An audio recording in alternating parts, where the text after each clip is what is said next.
श्री स्वामी समर्थ तुम्हा सर्वांचं माझ्या चॅनलमध्ये मनापासून स्वागत आहे। तर बघा, उद्यापासून दत्त जयंती सप्ताह हा सुरू होणार आहे।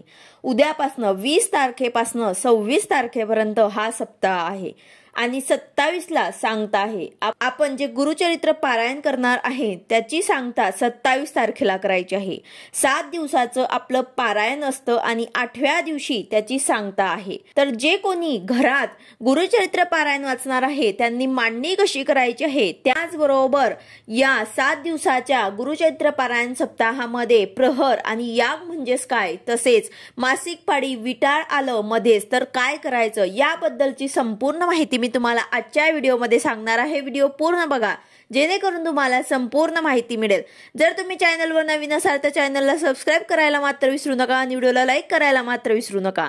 तर बघा, आता ज्यांना कोणाला केंद्रात गुरुचरित्र पारायण करायला शक्य असेल त्यांनी आवर्जून केंद्रात करा, कारण घरात पारायण केल्याने 100 पटीने त्याचं फळ आपल्याला मिळतं, पण जेव्हा आपण केंद्रात जाऊन हे पारायण करतो तेव्हा त्याचं 1000 पटीने आपल्याला पुण्य मिळत असतं। आणि केंद्रात सामूहिक पारायण होत असतं। सामूहिक पारायण म्हणजेच काय तर सगळे जण मिळून केंद्रात पारायण करतात, कारण केंद्रात 8 ची आरती झाल्यानंतर सामूहिक एकाच वेळेला पारायण वाचन होतात। आपल्याला सुद्धा 100 पारायण करण्याचं फळ प्राप्त होते। जर तुमच्या केंद्रामध्ये समजा 100 पारायण करणारे बसले असतील तर त्याचं तुम्हाला पुण्य मिळेल। तर अशा प्रकारे शक्य होईल तोपर्यंत आपल्याला आपल्या जवळीक केंद्रामध्ये अखंड नामजप यज्ञ सप्ताह जर चालू होत असेल तर तिथे आपल्याला केंद्रामध्ये हे पारायण करायचं आहे। आता ज्यांना शक्य असेल त्यांनी आवर्जून केंद्रात पारायण वाचन करा, पण काही कारणांमुळे ज्यांना जमत नाही, घरामध्ये लहान मुलं आहे, घरातली कामं आहे, तर अशांनी घरात पारायण करताना काय नियम पाळायचे आहे। तर बघा, ज्या कोणाला मासिक पाळीचा 5वा दिवस येत असेल उद्या, आता त्यांनी काय करायचं, तर त्यांना काही त्रास होत नसेल तर त्यांनी केस वगैरे धुवून हे पारायण करू शकतात। ज्यांना कोणाला काही त्रास नसेल पाळीचा 5व्या दिवशी सुद्धा त्यांनी हे पारायण करू शकतात, पण ज्यांना कोणाला 5व्या दिवसाला काही त्रास होत असेल तर त्यांनी मात्र आपल्या घरातले एक सदस्यांकडनं दुसऱ्यांकडनं एका दिवसाला आपल्या पतींकडनं वाचन करू शकतात। तर असं सुद्धा तुम्ही करू शकतात। जर तुमच्या मनामध्ये पारायण करण्याची इच्छा आहे पण तुम्ही उद्या 5वा दिवस असल्यामुळे जर पारायण करणार नसाल तर तुम्ही एक दिवस तुमच्या पतींकडनं हे वाचन करून घ्या, मग परवापासून तुम्ही वाचन करू शकता। तर असं सुद्धा तुम्ही करू शकतात।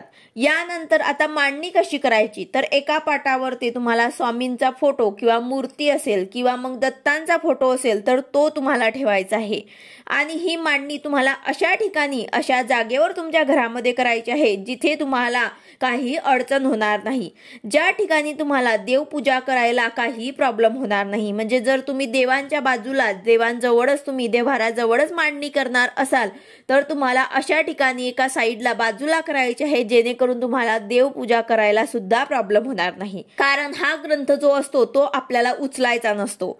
तर आपल्याला अशा ठिकाणी हे मांडणी करायची आहे जिथे आपल्याला काही प्रॉब्लेम होणार नाही, कारण रोज सुद्धा आपल्याला देवपूजा करायची असते। त्याचबरोबर एका पाटावरती आपण मूर्ती किंवा फोटो ठेवायचा आहे आणि देवांच्या उजव्या बाजूला आपल्याला कळस मांडायचा आहे। तांदळाची रास घ्यायची आहे, त्यावरती आपल्याला तांब्याचा तांब्या घ्यायचा आहे, त्यामध्ये पाणी घ्यायचं आहे आणि 1 रुपया 1 सुपारी त्यामध्ये टाकायची आहे। हळद कुंकू अक्षता फुलं आपल्याला त्यामध्ये टाकायची आहे। 5 विड्याची पानं आपल्याला ठेवायची आहे आणि नारळ ठेवायचा आहे। आता हा कलश आपल्याला कसा मांडायचा असतो हे सर्वांनाच माहिती आहे, तर आपल्याला अशा प्रकारे आपल्याला हा कळस जो आहे तो मांडून ठेवायचा आहे। आता याचबरोबर नैवेद्य काय दाखवायचा आहे, 7 दिवस आपल्याला नैवेद्य काय दाखवायचं आहे, तर 7 दिवस तुमच्या घरामध्ये जे जेवण बनवलं जाणार तेच तुम्हाला सकाळ संध्याकाळ नैवेद्य दाखवायचं आहे। दुसरं वेगळं काहीही करण्याची गरज नाही। आता यामध्ये या पारायण काळामध्ये काय खाऊ शकतात, तर बघा, तुम्ही सर्व भाज्या खाऊ शकता। शिमला मिरची, कोबी, फ्लावर, भेंडी, दोडकं, भोपळा हे सर्व भाज्या तुम्ही खाऊ शकतात। त्याचबरोबर तुम्ही दूध चपाती सुद्धा खाऊ शकतात आणि तुम्ही दूध चपातीचा नैवेद्य सुद्धा तुम्ही दाखवू शकतात। अगदी साधा आणि सोप्या पद्धतीने आपल्याला हे पारायण करायचं आहे। काही यामध्ये नियम नाही आहे, फक्त अशा वस्तू आपल्याला खायच्या नाही आहे जेणेकरून आपल्याला ऍसिडिटी होईल। तर अशा वस्तू म्हणजेच काय तर कांदा, लसूण, मग डाळ वगैरे असते, त्यामुळे आपल्याला ऍसिडिटी होते। म्हणूनच आपल्याला ह्या वस्तू ज्या आहेत त्या आपल्याला खायच्या नाही आहेत. बाकी सर्व भाज्या तुम्ही खाऊ शकतात. त्याचबरोबर आता पारायण करताना कुठल्याही प्रकारचं तुम्हाला काळं वस्त्र तुम्ही घालू नका. शक्य झालं तर साडी नेसून तुम्ही हे पारायण करा. पण जर तुम्हाला साडी नेसून पारायण करणं शक्य नसेल तर तुम्ही ॲटलिस्ट डोक्यावर ते ओढणीचा पदर आवर्जून घ्या. आपली संस्कृती जपून आपल्याला हे पारायण करायचं असतं. डोक्यावर पदर आणि हातात 2 बांगड्या आणि डोक्यावर ते कुंकू हे आपल्याला आवर्जून लावायचं आहे आणि तेव्हाच आपल्याला पारायण करायचं आहे. आता रोज महाराजांच्या फोटोला आपल्याला अष्टगंध फूल वगैरे अर्पण करायचे आहे. त्यानंतर आरती आपल्याला सकाळ संध्याकाळ करायची आहे. ज्यांना शक्य होईल त्यांनी आरती सकाळ संध्याकाळ करायची आहे. आता ज्यांना कोणाला येत नसेल त्यांनी फक्त नैवेद्य दाखवून द्यायचं आहे. तसे संध्याकाळी 7 दिवस आपल्याला विष्णू सहस्रनामाचं पठण सुद्धा करायचं आहे. आपल्याकडनं गुरुचरित्र वाचताना किंवा दिवसभरात न कळत काही चुका झाल्या असतील तर त्यांची माफी म्हणून आपल्याला विष्णू सहस्रनामाचं पठण करायचं असतं. आता ज्यांना इच्छा असून सुद्धा पारायण करणं शक्य नसेल तर त्यांनी प्रहर सेवेत भाग घ्यायचा आहे. प्रहर सेवेत भाग घ्यायचा आहे, यागामध्ये भाग घ्यायचा आहे. आता प्रहर आणि याग म्हणजेच काय, तर प्रहर म्हणजेच महाराजांची प्रहरेकरी करणे. 7 दिवस प्रहरेकरी होण्याचा भाग्य आपल्याला मिळत असतं. तर यामध्ये आपल्याला जास्तीत जास्त भाग घ्यायचा आहे. हे सेवा 24 तास असते. म्हणजेच उद्या सकाळी 8ला हे सेवा सुरू होणार तर 27 तारखेला 10:30च्या आरतीनंतर हे सेवा बंद होणार. हे प्रहर सेवा चालणार. तर हे प्रहर सेवा पूर्ण 7 दिवस अखंड चालत असते. दिवस रात्र ही सेवा चालते. खूप प्रभावी सेवा आहे ही सेवा. जो कोणी करतो त्याला स्वामींचा अनुभव नक्कीच येतो. स्वामींचा साक्षात्कार होतो. बरेच सेवेकरी असतात ज्यांना या सेवेचा अनुभव येतोच. इथे कुठेही अखंड नाम जप सप्ताह असतो त्या केंद्रात ही सेवा केली जाते आणि तिथे स्वामी साक्षात असतात. हे बरेच सेवेकरांना अनुभव सुद्धा आलेला आहे. आता या सेवेत विनावादन असतं, स्वामी समर्थ सारामृत पठण असतं, अखंड स्वामींचा नामस्मरण असतं. हे 3 सेवा दिवस आणि रात्र चालू असतात. अखंड हे सेवा चालू असतात. यामध्ये तुम्हाला जे शक्य होईल ते सेवा करायचे आहे. तुम्ही विनावादन थोडं वेळ करा. तसेच स्वामी समर्थ सारामृत वाचन तुम्ही करू शकतात. तसेच माळ तुम्ही करू शकतात. ज्यांना कोणाला गुरुचरित्र पारायण करायला शक्य नाही त्यांनी आवर्जून ह्या सेवेत भाग घ्यायचा आहे. गुरुचरित्र पारायण वाचण्या इतकंच तुम्हाला याचं फळ मिळेल. आता दुसरं म्हणजेच काय, तर याग. यागमध्ये काय असते तर प्रत्येक दिवसाला वेगवेगळे याग असतात. गणेश याग, रुद्र याग, चंडी याग, स्वामी याग, मल्हारी याग ही सेवा सुद्धा अतिउच्च कोटीची सेवा आहे. तर यामध्ये सुद्धा तुम्ही सहभागी होऊ शकतात. खूप उच्च कोटीची सेवा आहे. हवनयुक्त स्वामी चरित्र सारामृत, हवनयुक्त दुर्गा सप्तशती, त्याचबरोबर मल्हारी सप्तशती हे सर्व हवनयुक्त सेवा केल्या जातात.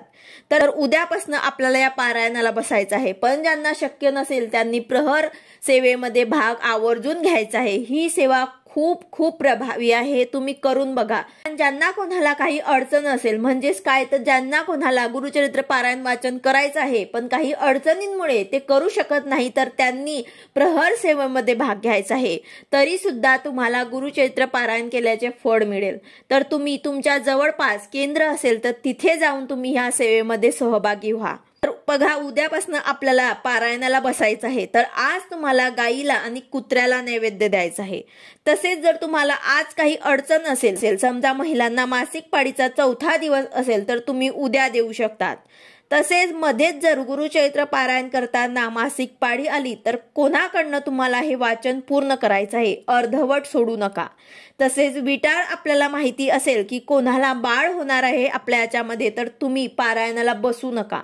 किंवा मग मध्येच काही अडचण आली तर तुम्ही दुसऱ्यांकडनं हे वाचन करून घ्या. तसेच जर सुतक झालं मध्येच तर तेव्हा सुद्धा तुम्हाला दुसऱ्यांकडनं हे वाचन पूर्ण करून घ्यायचं आहे.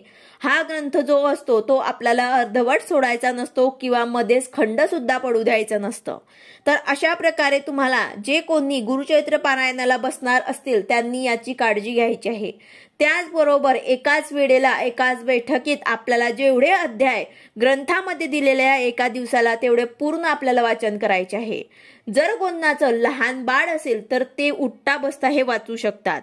पण मात्र एकाच वेळेला आपल्याला पूर्ण एका दिवसाला जेवढे अध्याय दिले आहे ते पूर्ण आपल्याला वाचायचे असतात. आणि शक्यतो तुम्हाला पूर्ण 7 दिवस पर्यंत घरामध्ये तुम्ही वाचन करणार आहे तर एकच वेळ ठेवण्याचा प्रयत्न करा। असं नाही की तुम्ही सकाळी वाचलं एका दिवसाला आणि दुसऱ्या दिवसाला संध्याकाळी वाचणार, तर असं बिलकुल करायचं नाही आहे तुम्हाला। शक्यतो तुम्हाला सकाळीच हे पूर्ण वाचन करून घ्यायचं आहे आणि दोघं वेळेला आरती सुद्धा करायची आहे। त्याचबरोबर आपल्या घरामध्ये वेळोवेळी गोमूत्र सुद्धा आपल्याला शिंपडायचे आहे। आता यामध्ये तुम्ही जर मध्येच उठलात आणि जर वॉशरूमला गेलात तर त्यानंतर तुम्हाला हातपाय वगैरे धुवून परत गोमूत्र शिंपडायचं आहे आणि त्यानंतर तुम्हाला बसायचं आहे। तर याची काळजी तुम्हाला घ्यायची आहे। आपल्या घरामध्ये पवित्र असलं पाहिजे। आपल्या घरामध्ये आपल्याला 7 दिवस पर्यंत मध्ये पवित्र वातावरण ठेवायचं आहे। अशा प्रकारे तुम्हाला हे काही छोटे छोटे नियमांचं पालन करून उद्यापासून गुरुचरित्र पारायणाला बसायचं आहे आणि ज्यांना कोणाला बसता येणार नाही त्यांनी प्रहर सेवेमध्ये आवर्जून भाग घ्यायचा आहे। व्हिडिओ आवडला असेल तर लाईक करा, शेअर करा, सबस्क्राईब करा। भेटूया अशाच नवीन व्हिडिओ सोबत। श्री स्वामी समर्थ।